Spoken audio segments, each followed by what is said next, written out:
Amy at EuroluxHome.com. We carry a lot of styles of European antique furniture, but the hunting style, an example is here behind me, is one of our favorites. So I thought I would tell you a little bit about the hunting style. I'll start with the history of how it developed, and then we'll go around and look at specific examples so that you can see the hallmarks of the style. So the hunting style, this piece dates to about 1880, it's late 19th century, but the style itself developed much earlier.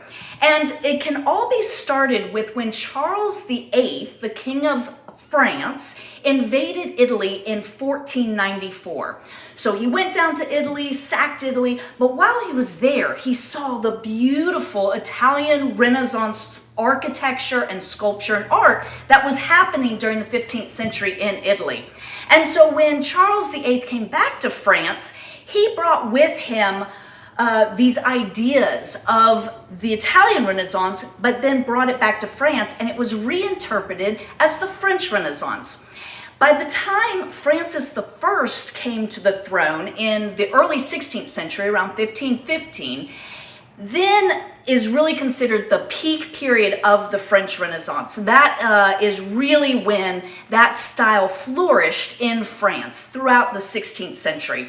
But Francis I was just a great patron of the arts. He loved architecture and sculpture and painting. He actually invited Leonardo da Vinci to come back to his court, and when Leonardo came, he brought the Mona Lisa with him, his painting that now hangs in the Louvre. And that's why the Mona Lisa is in the Louvre, is because Leonardo da Vinci came to France under Francis I.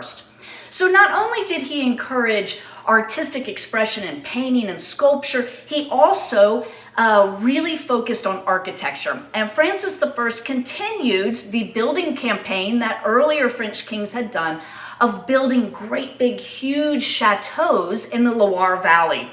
The Chateau Chambord is particularly associated with Francis I, and he also did significant improvements to Fontainebleau, which is just south of Paris, but that was considered in the countryside in the 16th century. And so, of course, when you're building these great big massive chateaus, you also need furniture and decorative arts to fill them up. So as the king goes out in the countryside and is building and working on his royal chateaus, then of course all of the aristocracy also come. They are building their chateaus. And so this is when the hunting style really developed in the 16th century. And I needed to give you all of that background so that you would have a greater appreciation of the hallmarks of the style. Now, after Francis I died, his son, Henry II, came to the throne. And so many of the classic French Renaissance buffets are actually called Henry II buffets. And we'll talk about that in another video.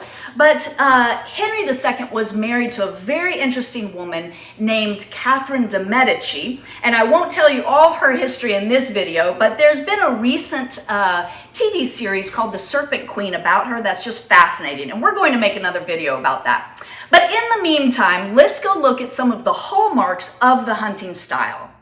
So you've learned how the hunting style developed as interior decoration for the chateaus out in the Loire Valley.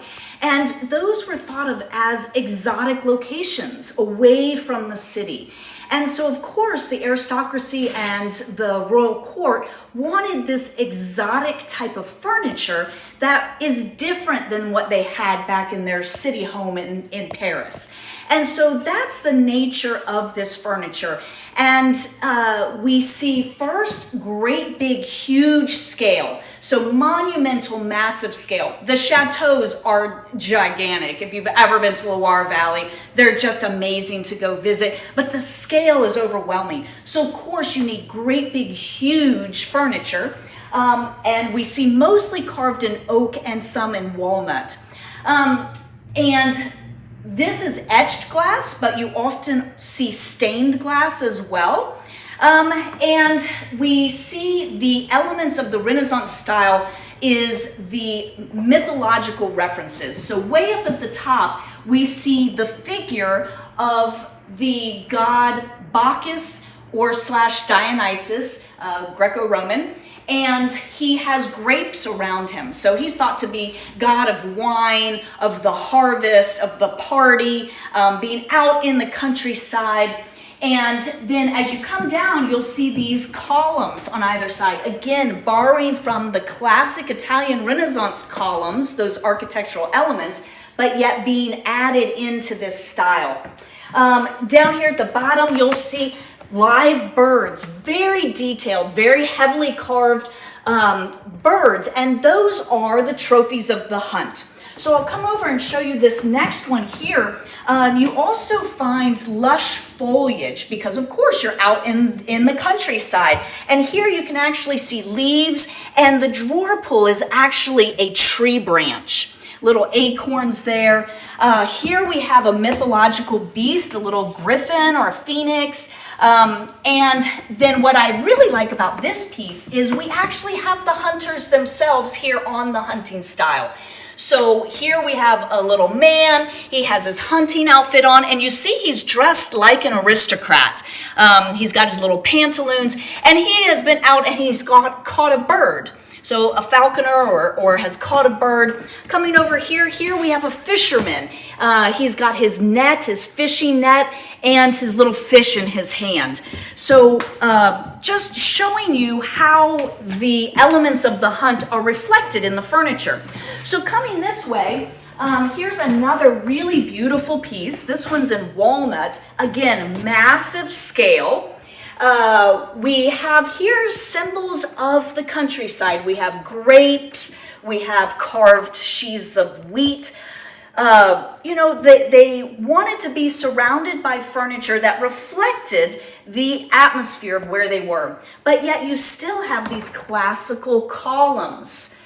So the elements from the Italian Renaissance brought in and then adapted and changed for the French Renaissance style. Here we have adorable little dogs or fox maybe as a drawer pull. And coming down, here we have live birds on this one. You see all of the feathers, the plants in behind. And again, actually an ionic column here. Exactly classical Renaissance architecture. Coming down to this next one. Here, complete huge scale again, great big massive piece. It's completely heavily carved. And we have a little dog as a drawer pull. We have, here we have harvested animals. So we have a bird and a rabbit. Over here on this side, an eel and fish. And again, just abundant foliage, fruit, leaves.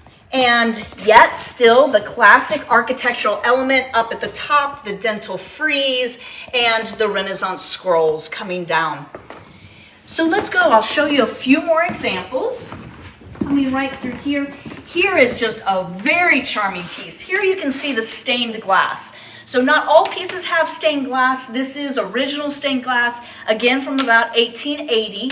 And you see the foliage, the lush foliage, but yet it's in a scroll pattern like that Italian Renaissance Greco-Roman elements. They're worked here into this exotic style. And I just love these hunting dogs. So the support here for the top is actually a carved dog. He even has a little collar on.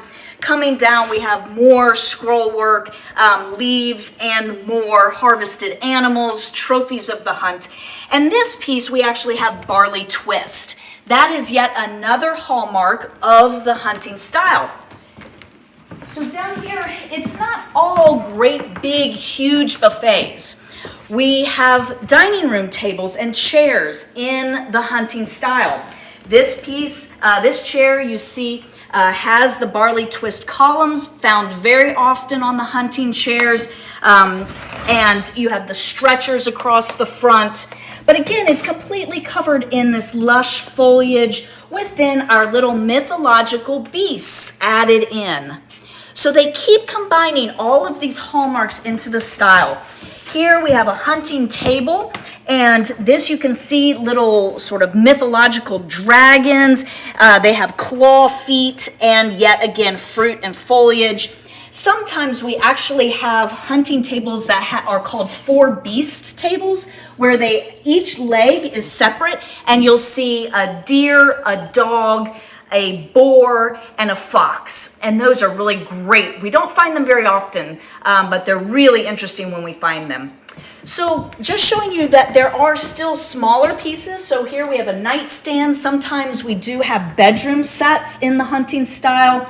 The barley twist, the foliage and the leaves. Here, a little serving piece, maybe for a dining room or a hall entry. Here you have the tree branch as the drawer pull, the barley twist, and even a little corner cabinet. Again, the barley twist, all heavily carved in oak, and even with a little fox face here representing the hunting style down on the door. Thanks so much for joining us today. I hope that you learned something interesting, and if you did, please share it with a friend.